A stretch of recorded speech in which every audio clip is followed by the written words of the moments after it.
નમસ્કાર દર્શક મિત્રો, લેટેસ્ટ ન્યૂઝમાં આપનું સ્વાગત છે।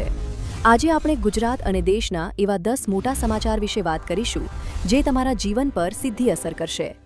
ઇઝરાયલ સેના પર હિઝબુલ્લાહનો હુમલો, કેન્દ્ર સરકારનો મોટો નિર્ણય, અમેરિકા કોઈ કરારનું પાલન કરતું નથી, એલપીજી ગેસને લઈને નવો નિયમ, એએપીના બળવાખોર સાંસદ સંદીપ પાઠક મુશ્કેલીમાં, યુએસએ ભારતને પ્રાચીન મૂર્તિઓ પરત કરી, બોમ્બ વિસ્ફોટ, 3 જવાનો શહીદ, હોટલમાં ખાવું થયું મોંઘું, ગરમીથી મળશે છુટકારો, પેટ્રોલ ડીઝલના ભાવમાં થઈ શકે છે 4 રૂપિયાનો વધારો।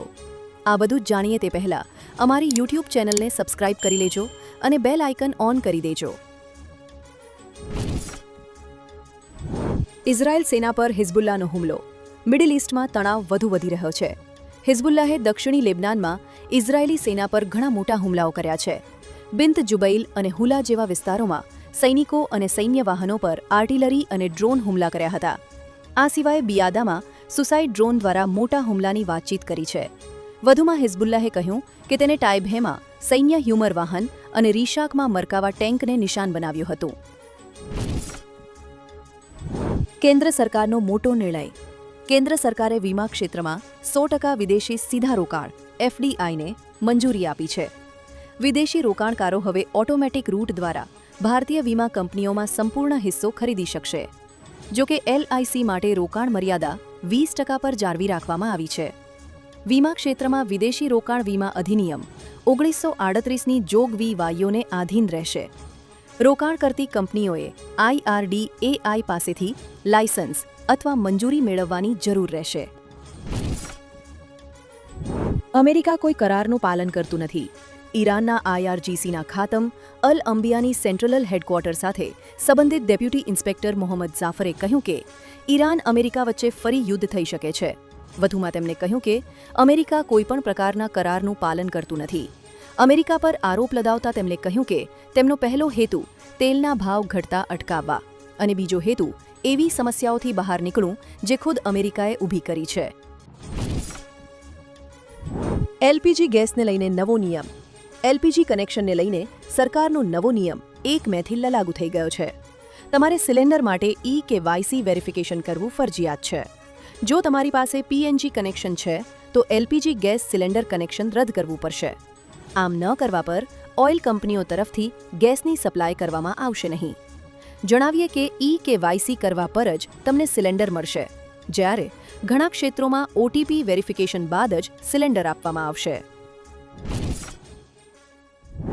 એએપીના બળવાખોર સાંસદ સંદીપ પાઠક મુશ્કેલીમાં, એએપી છોડી ભાજપમાં જોડાયેલા રાજ્યસભા સાંસદ સંદીપ પાઠકની મુશ્કેલીઓ વધી છે। પંજાબમાં તેમની વિરુદ્ધ 2 અલગ-અલગ જિલ્લાઓમાં ગંભીર અને બિનજામીન પાત્ર કલમો હેઠળ એફઆઈઆર નોંધવામાં આવી છે। પક્ષ પલટા બાદ તુરંત થયેલી આ કાર્યવાહીથી રાજકીય ગરમાવો વધ્યો છે। પાઠક સાથે 7 સાંસદો ભાજપમાં જોડાતા એએપીને મોટો ફટકો પડ્યો છે। પંજાબ પોલીસ ગમે ત્યારે તેમની ધરપકડ કરે તેવી શક્યતા છે। યુએસએ ભારતને પ્રાચીન મૂર્તિઓ પરત કરી, યુએસએ ભારતને અંદાજે 120 કરોડ રૂપિયાથી પણ વધુની કિંમતની 657 જેટલી દુર્લભ અને પ્રાચીન મૂર્તિઓ પરત કરી છે। આ અમૂલ્ય વારસો ભારતમાંથી ચોરી કરીને અમેરિકા લઈ જવામાં આવ્યો હતો। આ ઐતિહાસિક વારસો ભારતને 3 અલગ-અલગ તબક્કામાં પરત કરવામાં આવ્યો હતો, જેમાં અવલોકિતેશ્વરની કાંસ્ય પ્રતિમા, બુદ્ધની પ્રતિમા અને નૃત્ય કરતા ગણેશની મૂર્તિને અત્યંત કિંમતી અને ઐતિહાસિક મૂર્તિઓ માનવામાં આવે છે। બોમ્બ વિસ્ફોટ, 3 જવાનો શહીદ, છત્તીસગઢના કાંકેરમાં એક મોટી દુર્ઘટના બની। આઈઈડી વિસ્ફોટમાં ડિસ્ટ્રિક્ટ રિઝર્વ ગાર્ડ ડીઆરજીના 3 જવાન શહીદ થયા, જ્યારે 1 ઘાયલ થયો છે। છોટેબેટિયા પોલીસ સ્ટેશન વિસ્તારમાં સરહદ નજીક લેન્ડમાઇન ડિફ્યુઝ અને પેટ્રોલિંગ કામગીરી હાથ ધરવા માટે સુરક્ષા દળોને તૈનાત કરવામાં આવ્યા હતા, જ્યાં માઇન ડિફ્યુઝ કામગીરી દરમિયાન વિસ્ફોટ થયો હતો, જેમાં 3 સૈનિકો શહીદ થયા હતા।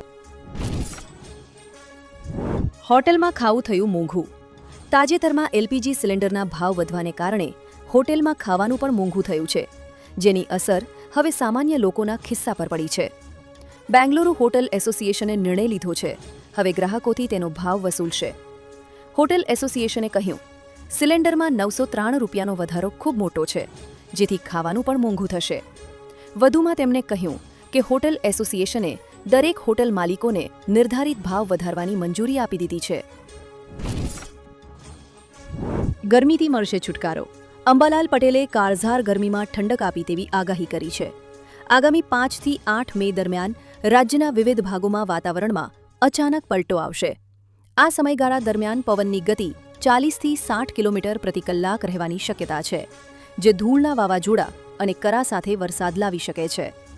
ભારે ગરમી વચ્ચે વરસાદની આગાહી કરતા લોકોને ગરમીથી આંશિક રાહત મળશે. જો કે માવઠાની આગાહી કરતા ખેડૂતોના માટે ચિંતાના વંટોળ ફરી વળ્યા છે. પેટ્રોલ ડીઝલના ભાવમાં થઈ શકે છે ₹4નો વધારો. ગેસ બાદ વધુ એક ઝટકો પડી શકે છે. ગેસ બાદ હવે પેટ્રોલના ભાવ વધવાની પ્રબળ શક્યતાઓ જોવા મળી રહી છે.